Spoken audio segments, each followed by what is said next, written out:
नमस्कार, मी पंजाब टेक। आज आहे 27 मे 2025।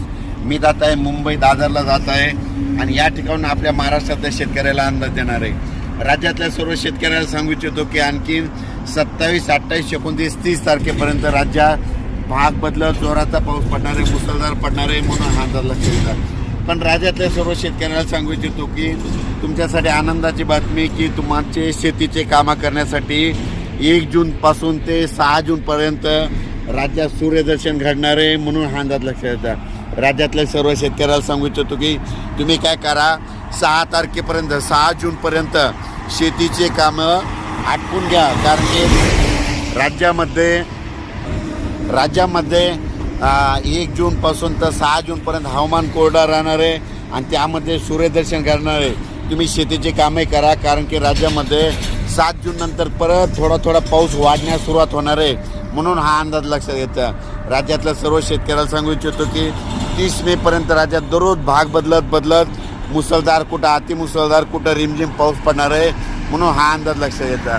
पण राज्यातल्या सर्व शेतकऱ्याला सांगू इच्छितो की पाऊस खूप झाला, जमिनीमध्ये ओल भरपूर आहे, पण पेरणीसाठी आपल्या शेतात दुरुस्त नसल्यामुळं सर्व शेतकऱ्याला एक आनंदाची बातमी की म्हणजे तुमच्यासाठी वरून राजा 5 ते 6 दिवस म्हणजे 1 जूनपासून तर 6 जूनपर्यंत रजेवर जाणार आहे, म्हणजे तुम्हाला शेती कामं करण्यासाठी वेळ देणार आहे।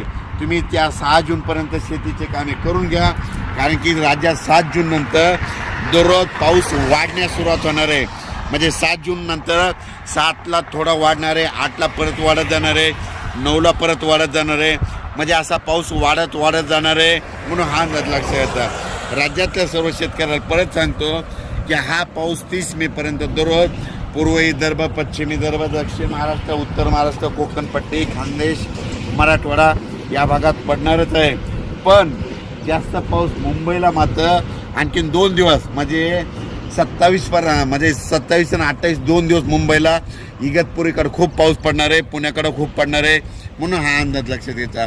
पण राज्यात मात्र 1 जूनपासून ते 6 जूनपर्यंत सूर्यदर्शन घडणार आहे, शेतकऱ्याला कामं करण्यासाठी वेळ देणार आहे म्हणून शेतकऱ्यांनी 6 जूनपर्यंत तुम्ही तुमचे कामं करून घ्या। 7 तारखेपासून राज्यात परत पावसाला थोडी वाढण्यास सुरुवात होणार आहे म्हणून हा अंदाज लक्षात घ्यायचा। जमिनीमध्ये ओल भरपूर आहे म्हणून तुम्ही तुमचा पेरणीचा निर्णय स्वतः घ्यावा। अचानक वातावरण बदल झालं तर लगेच एक उद्या मेसेज येणार आहे।